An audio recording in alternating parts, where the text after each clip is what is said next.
What's up? Welcome to another episode of the N.A.P, the Nerf Herders Assemble podcast. For those who have been watching us lately, you'll know that Seth is out of town this week. And I could have taken a week off, but I didn't want to do that. So instead, I brought Ali Roby on for the last episode, and then I brought Marc Costanzo on for this episode. How you doing, bud?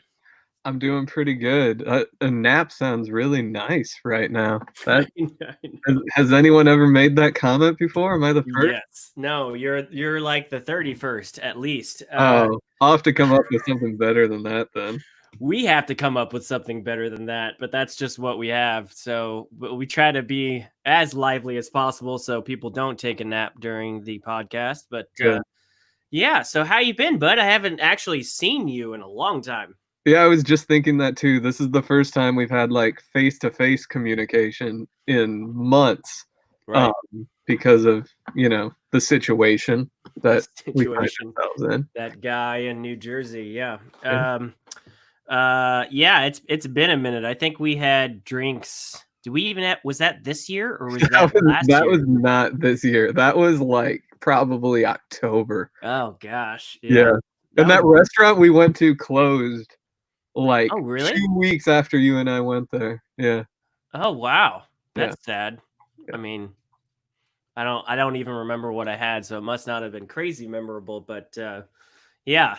Well, I used to work with Marc, and he was a good source of entertainment during my workday, and a fellow movie media nerd guy that I could just go on rants with.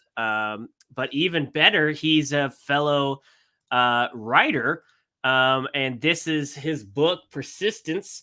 Now this says only from Audible. Is it still only through Audible or not? You can get it on Amazon now as well. There's a paperback version and a Kindle version, but it was an Audible originally, and now you can get it in all sorts of formats. Okay, well, this is the first format that I experienced it in. I listened to the Audible version of it. I forgot who narrates it, but Yeah, that little amazing. tag down there in the corner, it's like, "Oh, no, it covers up her name, and she's such an awesome something narrator." Turpin. What's her actual name? Bonnie Turpin, she's a Bonnie fantastic Turpin. narrator. Check her Mhm. out. She's done an incredible voice work on a number of books, that I guarantee you've heard of. She's fantastic, so check her out, Bonnie Turpin. Bonnie Turpin. Well, she was amazing, and as a fellow writer with a lead female character, I was very jealous. I was like, man, that is he hit the jackpot with that narrator. So For sure. this is an incredible book. Do you want to give a little elevator pitch for those who haven't heard of it? Sure. It's about an officer in a small town in Nevada who comes across a call in the desert and is ambushed by a gang. And so it's basically a high concept, one person against a huge gang. She's trapped in a car while they're trying to get to her and has to unravel the conspiracy in her small town while kind of picking them off one by one. So it's cool. It's fun.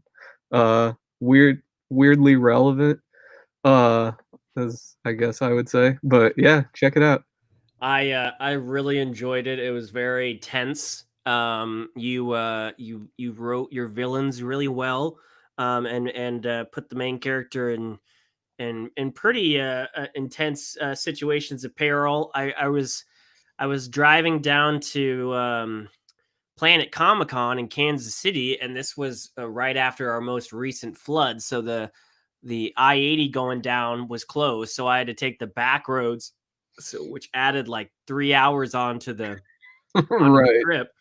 And it was in the middle of the morning, and I was like, the only way I'm going to stay up is if I'm listening to something engaging. So my wife was asleep, and I was listening to this, and of course she would wake up during the more colorful parts of the story and be like, "What the hell are you listening to?"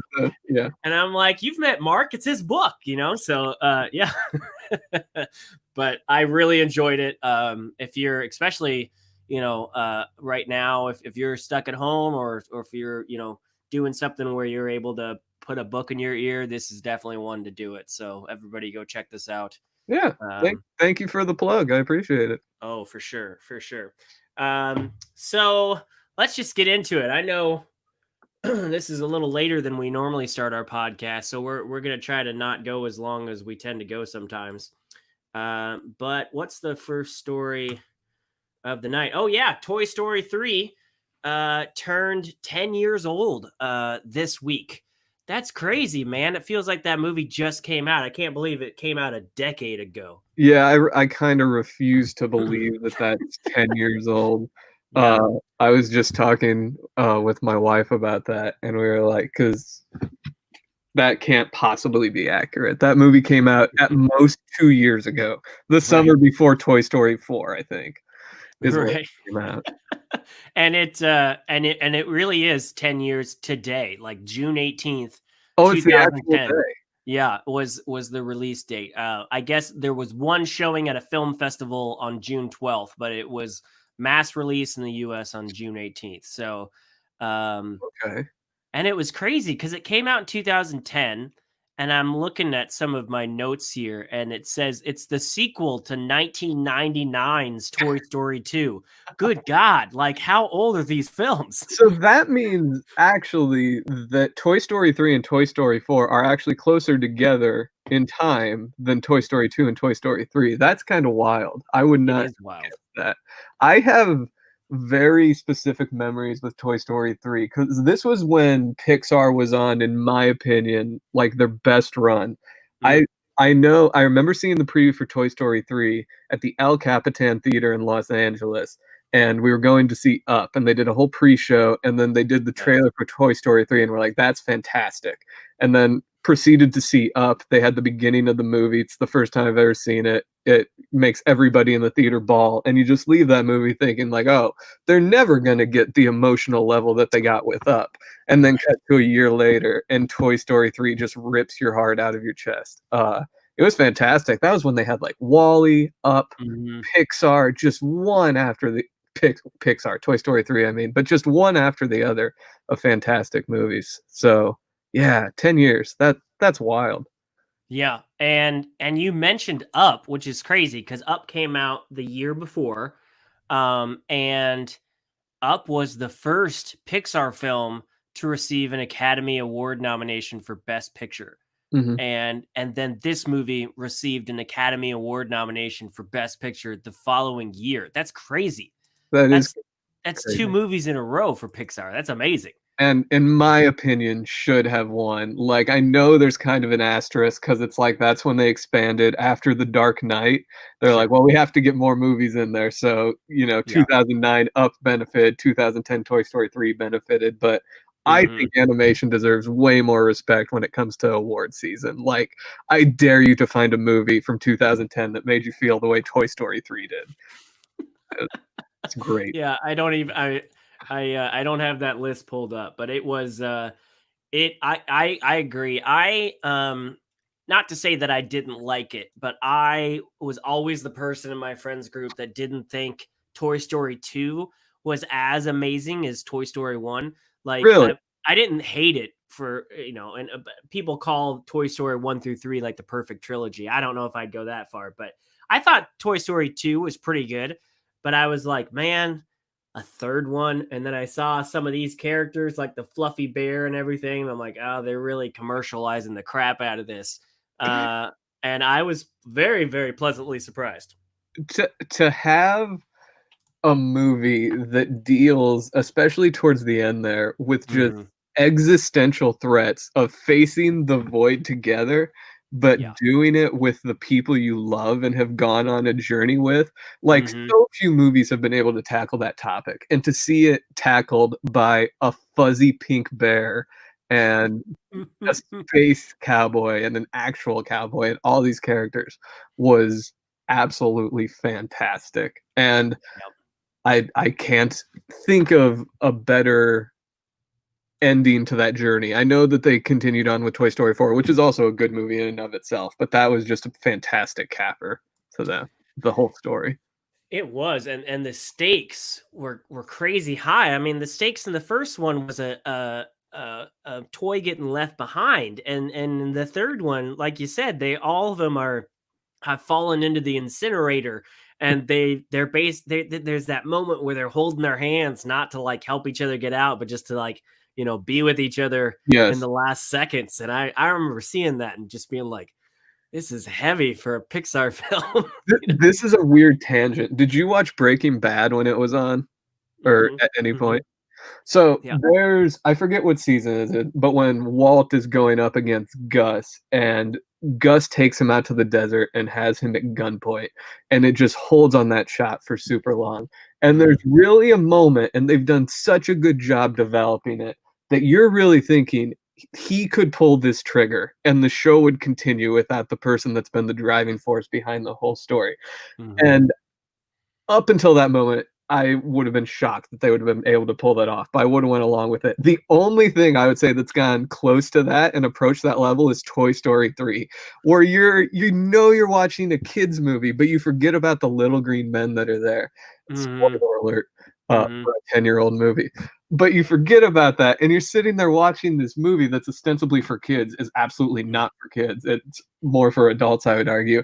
And you're thinking to yourself, we might actually watch these toys go, but they're together, so I guess it's okay. Like it's Right. brutal. So what I'm saying is Breaking Bad and Toy Story 3 are basically the same story. Lotso hits a lot of the same beats as Walter White, kind of hit around the same time. So I wouldn't be surprised if they Sure. took everything that was going on with Lotso and internalized it when they were really breaking those subsequent seasons of Breaking Bad.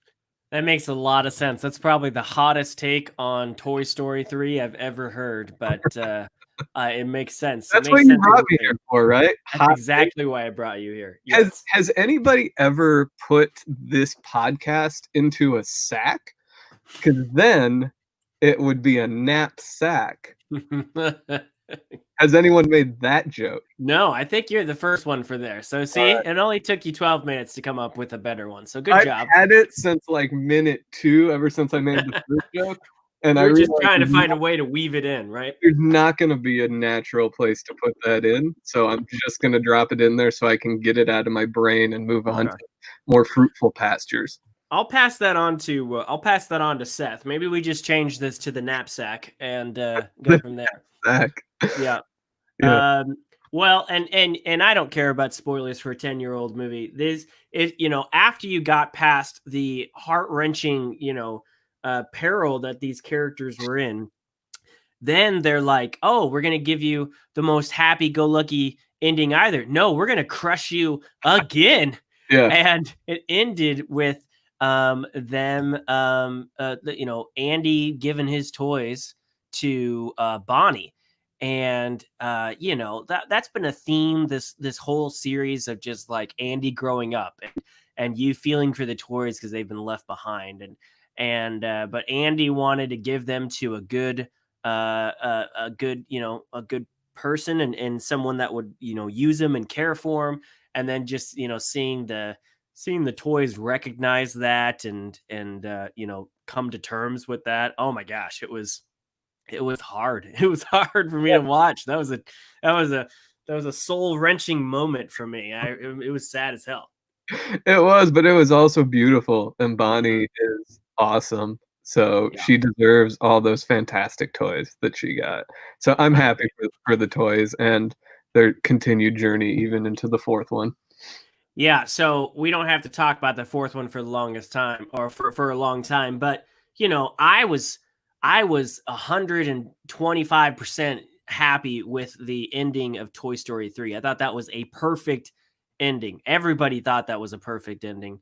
Then they announced Toy Story 4 and I was like, "Why?" Like, can you do it again? You probably can, but why even tempt fate like that? Do you feel like Toy Story 4 was a competent ending? I mean, it obviously had good parts, but would you have rather it ended with Toy Story 3?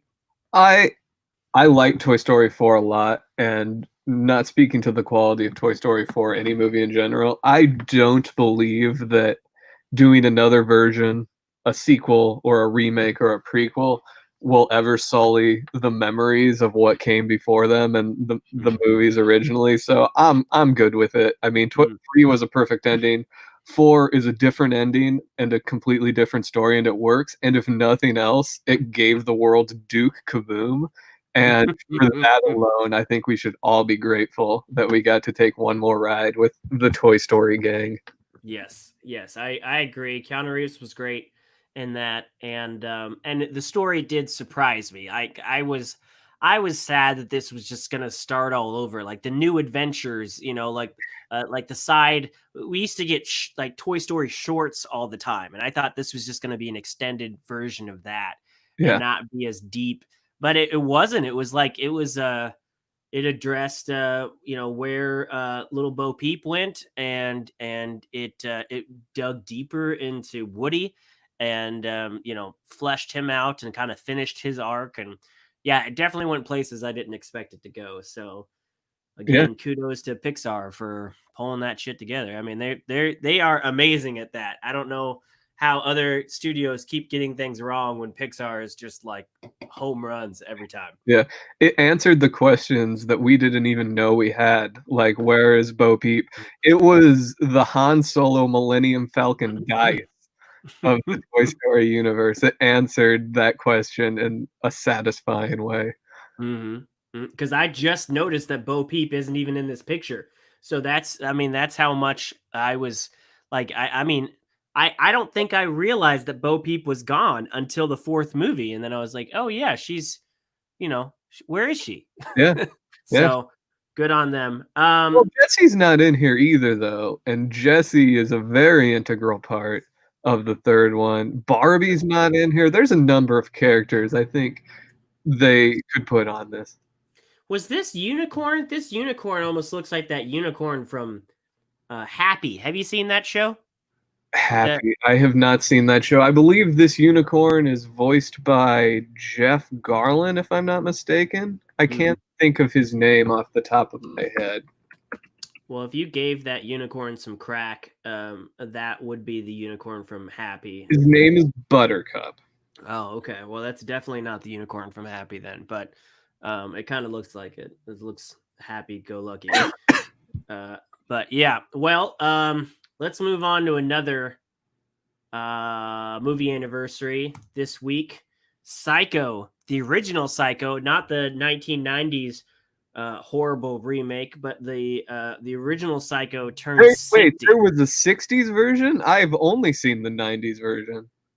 Do you think this movie turned 60 from the 1990s? Are you serious? What? I just didn't know. There, I thought maybe the book turned 60. I'm not sure. No, I kid, of I course. was gonna say, Mark, I'm I'm getting to worry about you, but yeah, no. Yeah, there was a 1998 version. Yep. There was a fourth sequel to this version that also came out in the 90s, Psycho 4: The Beginning. But no, the original Psycho came out in 1960. Let's see, what was the actual drop date? June 16th, 1960. Um, yeah, have you seen this movie? Or have you seen it recently? Do you remember much about it? I have seen this movie a number of times. It still holds up very Mm-hmm. well, in my opinion. I couldn't imagine how audiences would have reacted to the twist back in what was it, 1960? Just 60 Mm-hmm. even. That Yep. would be 6 years. It's been a while since I've done math, but it really is a great movie. Am I imagining this? This is a random piece of trivia I have in my head. First movie to show a toilet? Is that a Yes. thing? Yeah. Yes. It was. It's a weird thing to put on your mantle of records and stuff like that. But yes, that is the case. Mm-hmm. Cool. So it's because of that. I had heard that, so I was like, well, I got to see this toilet movie. And then, surprise, surprise, it was a pretty good film. That's what made you watch it. What? They showed a toilet They showed on it. screen? I've got to see this. Yeah. Is it an outhouse? No, it's just a toilet. So it Yeah. held up. It did hold up. I don't know why. See, because this is the big anniversary year, but it was 2 years ago at New York Comic Con. Maybe they were releasing like a high def remaster or something, but it's weird that it's not an anniversary year. But they had a thing. They had a like a bathroom setup that looked exactly like the bathroom, and you could get in the tub and do the pose, and they would take a picture of you and give it to you on a Polaroid picture on the spot. And I remember doing it. I wish I could find it. That would have been great to show And right did now. they make you take your clothes off? Like, I feel like this was not an officially sanctioned Comic-Con event. No, yeah, they did. You had to sign a waiver, and they put you up on the jumbo screen, and it was like a pan up from the feet. So Okay. yeah, that was like a thing. It was definitely a thing. I decided to do it, and I do regret that to this day. But You shouldn't be proud of who you are. yeah, yeah. Well, this was one of Hitchcock's biggest film. I mean, he had a ton under his name. As a writer and as a movie fan, how does this rank in your mind compared to some of his other big films? Of the Hitchcock movies, I'm trying to think. So my favorite is one that doesn't often get called favorites, which is Rope. I love Mm. the Mhm. one shot conceit. Like, they make it. I mean, there are some cuts, and you can tell with modern eyes like where they did those cuts. But the Sure. idea is it's basically a stage play, and it's just when you think about how large the cameras were at that time, and they Mhm. had to build these sets that they could literally break away so they could move the camera in. And I Yeah. just love the craft that had to go into that to make that possible. And I'm also a huge Jimmy Stewart fan. So, Mm. it's got a rope. That's my Jimmy Stewart, in case you're what. So because Uh-huh. of that, I love the movie Rope as my favorite Hitchcock. But that is followed closely on its heels by Psycho. I think is probably his second best movie, then I would say. But I mean, it's all relative at that point. It's a fantastic film. Sure. Anthony Perkins is incredible. I mean, there are so many twists and turns in this movie, and every part of it, once you know what's happening and you see how they hint at it, and even going so far as like the owl that's kind of overhead that hints at the taxidermy and everything just adding up and adding Mhm. up. It's a great movie. What are your thoughts? Where does it fall for you in the Hitchcock canon? It's definitely up there. It wasn't one of the first ones, first Hitchcock films I'd ever seen. The first one that I had seen was um, Rear Window, and I had watched that. Another Jimmy Stewart movie. Oh, there's Right. something going on over there.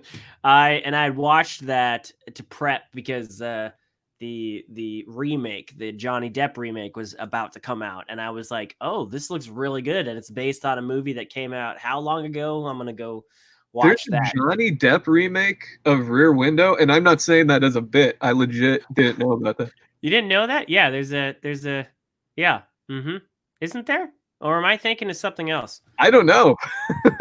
Rear Window, uh, Johnny Depp. Unless I'm thinking of something else. Are you thinking Secret Window?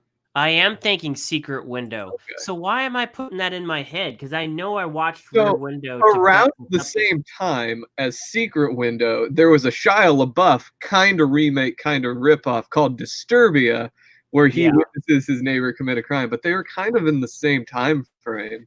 maybe that was the one because I know I saw it because it was had something relation to another one that was coming out, and that Yeah. does make sense because I remember Disturbia really well. Maybe that was the case, but yeah, that was the first one that I had seen, and it just set me off to go watch more. I mean, Yeah. the birds are is something that I love, but I mean, Psycho is definitely up there. It's a fantastic film. Um, and what you were talking about earlier with the rope, I mean, you see some amazing shots like in the Raid 2, there's this great camera shot that passes through the cars, Yeah. and it's really cool that they do that. But then yeah, when you think of they can do that because of the size of the camera. I mean, it Right. doesn't make it less hard. It's a very difficult shot. But then, yeah, thinking about what they had to do and literally break apart and re-put together sets around the camera to make shots like that work. Um, it really speaks to the direction and the creativity and the courage of some of those filmmakers. So Yeah. yeah, that's always good stuff. It's neat to see films from that era taking those leaps, because there's so I love old films, and but there's a lot of them that are just like, two people on a screen. There's not much camera work. It's Yeah. just, you're just watching it. You end Uh, up appreciating it more than you like it. sure. And like I feel like Psycho is not like that. Like Psycho, you enjoy it. Like it's a Yeah. good thriller to this day. So you both appreciate it and like it. Like it Hmm. really does hold up for artistic and cinematography purposes, but then that story, which is just so precise and so perfect. Right. Well, and I mean, people kept on returning to it. You had all those sequels that weren't that great, and then you had the '90s film that I don't remember Did you see being great. did you see any of them, be it the sequels or the 90s film? I saw the '90s film, yeah, and Is it I any good? I've actually never seen it. it was just, I no, I didn't Okay. think it was that good. It was by the numbers, and it was just forgettable. I had more hopes in the Bates Motel TV series that came out, and I remember really wanting to watch that, but I never got around to it. But I heard that was um a better modern day take on at least the characters. I think it's more of a prequel to Psycho than a remake of Psycho. But have I you ever seen that show? I absolutely loved it. So I've watched that show. First couple seasons, they're kind of getting their footing, as I think a Mhm. lot of shows do. But then around season 3, they really sort of realized their identity and their strengths, and it became this really fantastic show that took all the familiar beats of Psycho and all the things you knew, expanded upon them in really smart ways, and then kind of remix them in ways that you never would have expected right up until the last season, which they basically redo the Psycho storyline as an entire season of television. They have Rihanna in there as the Marion Crane character, uh, Mm, but then they don't go the ways that you think they're going to go. And again, I know it's a few years old, but I won't spoil that particular thing for you if you ever decide mhm. to go ahead and watch it. But it is really good and anchored by two fantastic performances by Freddie Highmore and Vera Farmiga, who is a tour de force. I don't know if she ever won an Emmy. I think she got nominated, but she should have won. She was fantastic in that show as Norma Bates and deserved a lot of awards attention. So that show was really, really good, and I'd recommend it if you ever get the chance to watch it. I think it's on Netflix. At least it was for a while. I have ways to find it. It's on my list. It always has been, and I always did wonder if it stayed being a prequel, like Hannibal did, or if it got to Psycho, like I mean, like Hannibal wanted to. Hannibal was a great TV show, and if they ever got their final season, it was going to be Silence of the Lambs for a season, which Yeah, I would have loved to see. But yeah, well, you just sold me on that. I'm gonna have to look that up and push that up on the list because yeah. Last um, season is straight up Psycho, but well, okay. not straight up, but they revisit Psycho. Well, that's fine. I mean, Yeah. Hannibal revisited Red Red Dragon. Dragon Yeah. and did it well. I mean, you wouldn't want to see a 10-15 episode take on the movie you've seen a billion times. You would hope that there would be some twists and turns to keep your interest, but still keep it in the theme. I would take a 10 or 15 episode take on Toy Story 3. I don't Let's break it down. Let's go Yeah. Lost style. Deep Mhm. dive into every one of these characters gets their own spotlight episode where we're following around Buttercup the unicorn to see what's their journey that brought them to that daycare, just like what brought Hurley to this island. I think you just stumbled upon a golden idea right there. It's quite possible. It's quite possible. Pixar listens to this podcast on a regular basis, Yes. so Yeah. I you can credit Mark with that. Give him a writer story credit on that, yeah. please. Toy Story 3, the series.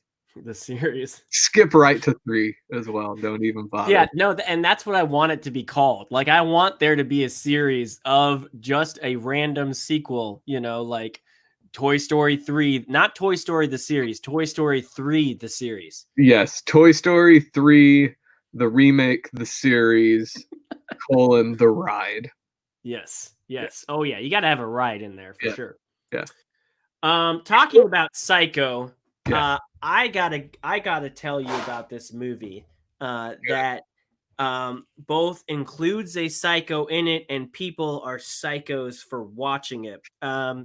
This movie was before this past weekend when some bigger movies came out. Defy Bloods, Spike Lee's new joint came out on Netflix, surprisingly, and that jumped to the top of the trending titles on Netflix. But last week, this movie called 365 days came out and was number one on their trending list. And I can't even show you the poster for this because it's very risque, and I didn't want us getting flagged for anything. But what it looked like was, well, I'm not going to even tell you. First of all, I just want to tell you the premise of this, and you tell me if this is a horror movie or a romance movie. Okay, so here's the premise. This dude, he's pretty cool guy. He's pretty ripped. He's pretty awesome. The movie starts off with he is the son of this let's see, is he in it? It's he's either a Polish or no, it's a Sicilian. He is the son of a Sicilian mafia crime lord. Okay. And they are at a meeting in the beginning, and he's supposed to be watching out for his dad. His dad's in the middle of a meeting. He's there with the crew, and he's being this punk ass dude and turns his binoculars to the beach. They're having this rooftop meeting, and he's like, I'm gonna look at the sexy girls on the beach. And he sees this woman on the beach, and he just stalks her for like the entire meeting. And then the meeting ends, and his dad comes over, and he's like, the hell are you doing, man? You're supposed to be looking out for me, and you're supposed to be here to learn, because one day you're going to take over this. And then almost immediately, the dad gets shot and killed, and the main character gets killed. His name's Massimo. He gets shot, Like and as what's that? Like the brand? Yeah, exactly like the brand. Sweet. So he gets shot, and he's losing blood, and he's on his deathbed, and the last thing he sees is just glimpses of that girl on the beach. And so then we fast forward to 5 years later, and that girl is in a relationship with a boyfriend who doesn't really care about her too much. I mean, he cares about her, but he's not the greatest of boyfriends. But she's a high class businesswoman, and they go on this trip, and they get in an argument, and she goes walking around the town in a skirt in the middle of the night, and she gets kidnapped and drugged, and she wakes up in a room where she's locked in the room. There's people walking around outside. She's banging on the door. Nobody's letting her out. Eventually the door opens, and she finds her way through this mansion that's the walls are covered with giant photos of her. Like that is the only artwork that's not like the Mona Lisa or Da Vinci. It's giant photos of her on every wall. Okay. And she turns around, and like Batman, this guy is standing behind her, and he tells her, you don't know who I am, but I'm a rich badass. I'm the top of this crime family, and 5 years ago I almost died, and you were the last thing I saw before I died, and I've spent all this time trying to find who you are. And she's like, okay. And he goes, I believe that we're destined to be together, and I want you to fall in love with me. And she goes, no, get me the hell out of here. And he's like, sorry, that's not going to happen. You're going to live with me for a year. And if you don't fall in love with me in the next year, I'll let you go. But until then, you're going to be here. I won't touch you unless you give me permission, but don't test my nerves because I'm not a gentle person. And she says, I have a family. I have a boyfriend. They're going to come looking for me. I'm not just going to stay here as your prisoner for a year. And he gives her an envelope that shows that her boyfriend has cheated on her and said, well, you don't have to worry about the boyfriend now, so I guess you can be my prisoner. And that is the premise of the movie, is she is his prisoner for a year. Now, does that sound like a sexy romance Valentine's Day movie to you?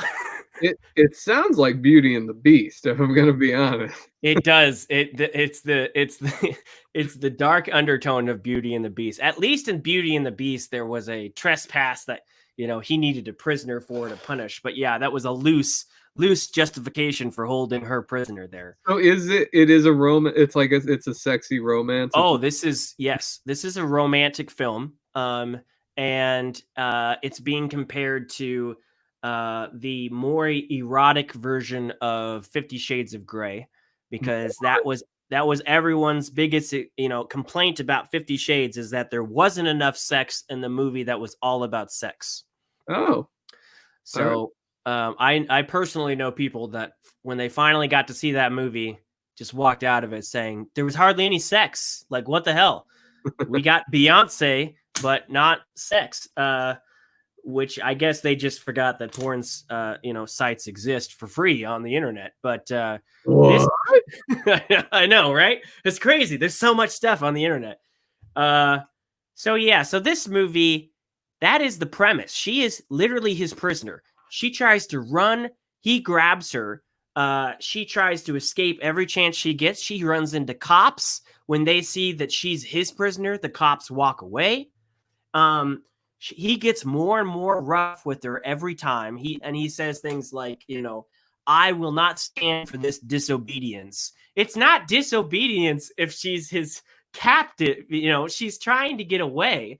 And all he says is, I'm not going to rape you, but otherwise you have to be here for a year.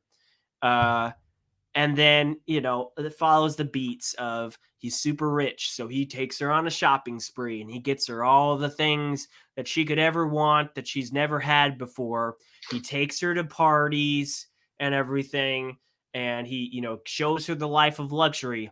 And she slowly starts to come along and fall in love with him. Is she the one that, I mean, does she end up being the one that killed his dad or him? Oh no, that would have been. I was waiting for this twist. I was waiting for this. Oh no, you're being played this whole time. There's no twist. There's no twist. In fact, the straw that breaks her back is she is so fed up with him. Like he does things like when they go on a trip, they like lock her into the airplane, like so that she can't move around. When she refuses his advances, he will literally chain her to the bed and make her watch somebody else have sex with him because he thinks that's awesome. He rapes the stewardess on the plane because he's in a violent mood and just kind of wants what he wants. At the end of the day, this guy ends up being like a good guy. Like they get together. No, she just falls in love with him. Like he doesn't change. There's a point where they're arguing on a yacht and they get physical and she falls backwards and falls off the boat. And he jumps off the boat and saves her. And that's like, you saved me. He didn't really save you. He put you in the position to begin with. But when she wakes up from that incident, that's like, okay, we're gonna do this, and then the rest of the movie is just sex, until they start talking about wedding plans. So yeah. Wow, that's quite a film. I'll watch it in the background for the rest of the show. I'll have it. Yeah. Are you sure? Because it's pretty. There's a lot of nudity in it. You're saying this was the #1 movie on Netflix? This was the #1 movie last week. Yeah. Whoa. Trending. Was it popular elsewhere? Was it an import? Was this an American film? Is it like popular worldwide and then they brought it to America as a Netflix film? Do you know the history of it? Yeah, no, it's a Polish erotic romantic drama. Okay. And Netflix is known for bringing in movies from other countries, and this one was an easier one to bring in because half of the movie is in English. So, which half? The first half or the second? No, it's like every other scene they're just talking English for some reason. So, with an accent, but yeah, like they just go back and forth from subtitles to English, like that, depending on the scene. Got it. Mm-hmm. That is something else, and brings into question the entire Netflix ranking system that movie could end up number one. Where do you fall on the Netflix ranking system? Because I have my doubts. I yeah, I mean, first of all, it's not always there. Like sometimes it's right there when you log into Netflix, or it's like the next two things down. Yeah. Some things when you're like today, I was actively trying to find it and I couldn't even find it. So I don't, That's I wonder, like three Netflix has always been they one watch. to hide their numbers. So I wonder if how legit it really is. What are your thoughts on that? That's my theory. So it's like this weird thing where it's like whenever you go in there, there's always a few, if not most, Netflix originals are popping up in there. I mean, that Mhm. kind of became popular when Tiger King was on, and I think Tiger King was a massive hit. Don't get me Sure. wrong. I mean, it Sure. was number one for a while. But I am curious, is it's like we're all just trusting that, like, yeah, these are the top 10 things that people are watching this week. And it just so happens that everybody found this Netflix original movie and everyone's watching it and loving it. And, it's this weird thing where if a movie's in that top 10, it's gonna get more eyeballs because it's gonna be Right. covered by blogs and websites, and people like you and me are gonna find 365 days and end up watching it and wondering what happened. So I'd be very curious to know, and I'm not going full conspiracy theory, but it is interesting the movies that kind of get surfaced in that top 10 list. And hey, listen, if I had something that was in that top 10 list, I'd be like, yeah, it's because it's just the most popular thing. But you gotta wonder if it's a combination of those that are actually popular and those that happen to get released that week, because I think it has brought a lot of attention to shows that otherwise maybe might not have gotten that same kind of attention. Well, I mean, that makes sense because we know that Netflix works with a rolling debt, like a large rolling debt, but they're constantly buying new content. They're constantly bringing new content on to to their service, and I mean, it used to be they would drop something new every couple of weeks, but now it's like they drop five things new every day. So I wonder on some of these films that they get a little deeper into the negotiations if that's part of the deal, like, hey, we'll put you in the top 10. You won't be a drop in the ocean. You'll actually be on more people's radars for X amount of time. Yeah. Do you have a favorite Netflix original movie or show? um uh well, it's not they call it a Netflix original because they paid for the final season, but when Netflix saved The Killing, which was a cop show on AMC that I loved, they saved it and produced the third season. It wasn't just they bought it, they actually produced it. And so Yeah. they rightfully called that a Netflix original, and I loved that season. So that's probably ranks up for me. Okay. I'm all about that Stranger Things. I'm Of course. really sad that, because of everything that's happened, the next season is probably going to be delayed. That's the Mhm, least of anyone's concern right now. I mean, with mhm. everything going on. But yeah, I love that show. Hopper's fantastic. I mean, talk about life goals. That is everything about him is wonderful. What dad bod. I mean, come on. Yes, dad bod. I know Hopper, his style and your style is very similar in terms of shirts. Yes. So, I only wish I could pull that off. I don't. well, didn't he have like he had like was it a Miami Vice shirt? No, it wasn't Miami Vice. It was the Tom Selleck shirt. Yeah, Yeah. yeah. Um, Yeah, well, I mean, I wouldn't put it past them for, for some of those top 10 or the trending things to be rigged, but I was less a surprised that it was a top 10 and more surprised that people just love this film because I was waiting like you were wondering like what does he do to redeem himself? He doesn't. He's a violent, controlling maniac that happens to save her after he basically pushes her off the boat. She agrees to marry him. He tells her he doesn't want any of her family there, but she can bring one friend, and the one friend is the rest of us. She's saying, "You're living in a cage. What kind of life is this?" And then the I guess this is the first book and the first movie of a trilogy, because it ends on a shot of him finding out that his rival gang wants revenge, and they clearly don't kill her, but her car goes into a tunnel and then it doesn't come out the other side, and that's how the movie ends. Ooh, And bigger. so there's gonna be more, but Do you think, because I'm kind of looking at the Wikipedia page, it says they delayed the sequel because of the pandemic. Do you think that the next one is just going to show, like, when they go to love scenes, it's just going to cut between the two of them in completely different rooms, just like, right, never quite just SNL skits, or yeah, stitch it together like the SNL Californian sketch? yeah, or the plane of glass between them, so when they're making out, there's at least a barrier. Yeah, Will it that be could be interesting. 66 days? Or do you think it'll be like you'll do 365, 365, 365? All three movies will have the same name. And then that fourth one is gonna be the leap year where it's 366. It brings it full circle. There's one extra day. It's the magical day where everything happens. I don't know what I'm talking about.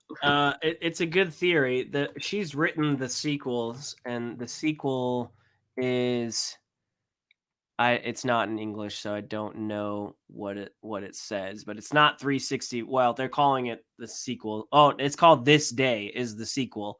This day. So that's a creative title. But I mean, come on, folks. Like the whole moral of this story is, if you want something, and she rejects you, kidnap her as a prisoner, be abusive with her, and buy her a lot of things, and she will marry you.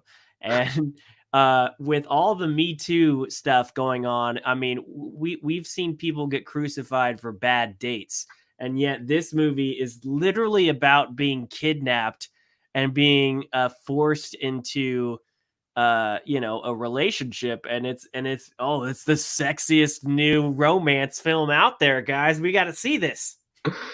That It's a, sounds like something. I'll have to. No, I'm not gonna.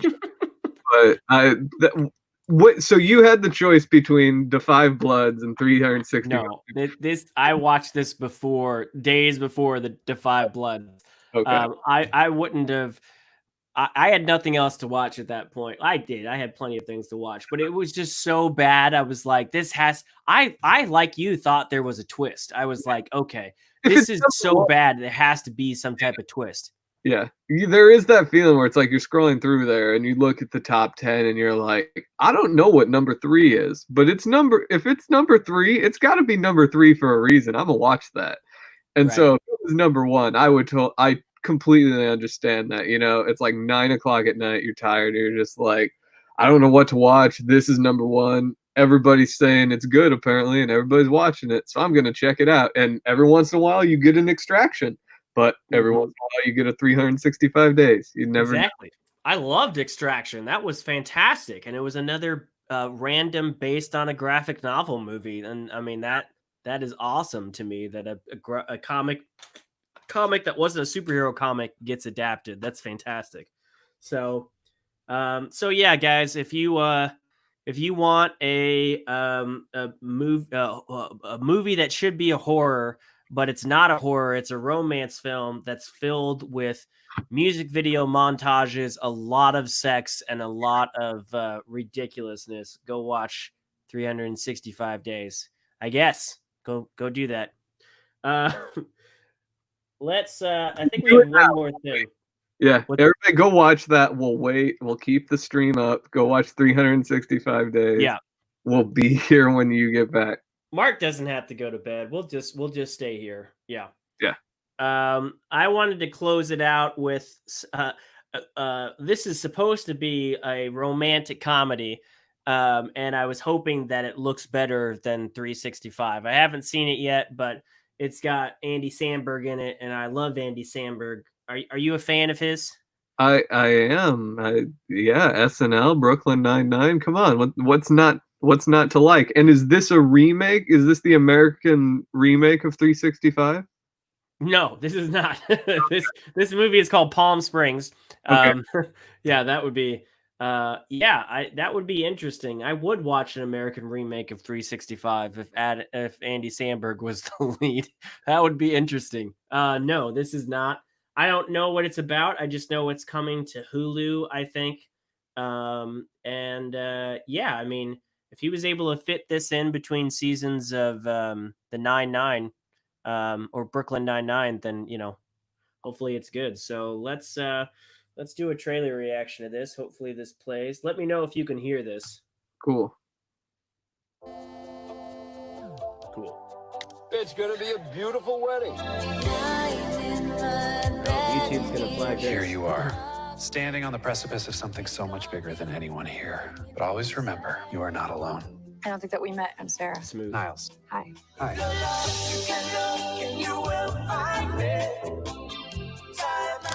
Nice. What? Run, rabbit, run! Niles? Don't come in here! It's gonna be a beautiful wedding. Good day so far? Today, tomorrow, it's all the same. You. What is going on? Hey, get out of the water! Guess you followed me. It's one of those infinite time loop situations you might have heard about. That I might have heard about. Yeah. The second you fall asleep, it all just goes back to the start. I drove all the way back home to Austin, and I still woke up here. One time I smoked a bunch of crystal and made it all the way to Equatorial Guinea. It was a huge waste of time. Well, then what's the point of living? We kind of have no choice but to live. No, I'm gonna get out of this. Suit yourself. See you tomorrow.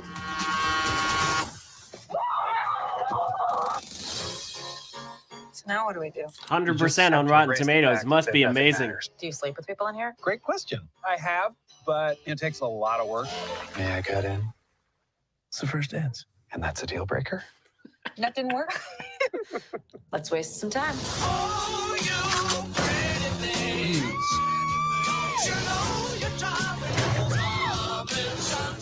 This is crazy! You want to dance? No, the official. Oh. He's got a bag of sweets in his pocket. You're right. Got him.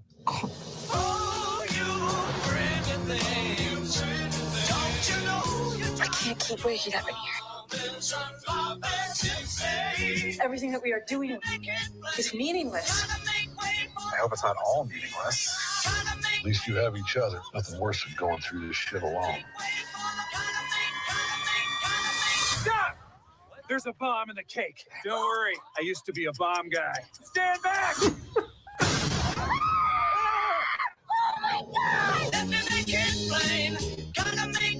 It's gonna be a beautiful wedding. July 10th. Nice. That's a crazy original concept there. I've never heard of a time loop movie before. Have you? Yeah, it's like a romantic comedy version of Edge of Tomorrow. That looks pretty good though. Groundhog Day or yeah. Mhm. That looks pretty funny because it like takes the Groundhog Day concept and adds a new layer to it, which is like there was never anybody that entered that world with him. So it's like what that can do to the storyline. I'll check that out when it debuts. That looks good. It certainly looks lighthearted and in a good time for sure. Yeah. It's nice to see J.K. Simmons not screaming his lungs out at somebody. That might happen. We only saw. It sure could. Yeah. He just goes off on the wedding drummer. Yeah. I'd watch that.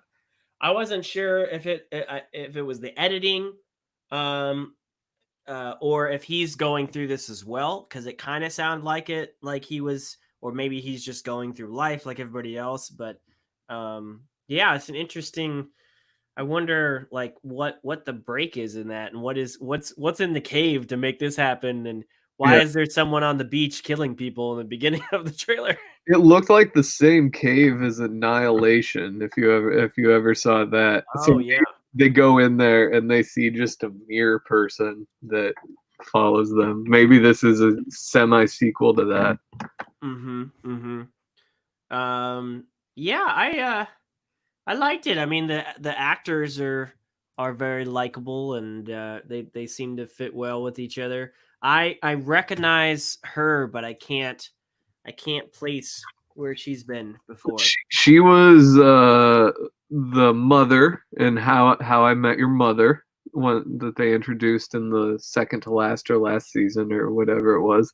And she was also, if you watch Black Mirror, she was in the best ever episode of Black Mirror, one of the best episodes of television that's ever been created, which is what HSS Callister, where it's basically a Star Trek Oh, that's right. homage, and it's Yeah, what's his face from Breaking Bad, Breaking Bad. and so Mhm. many other things that he's always fantastic in.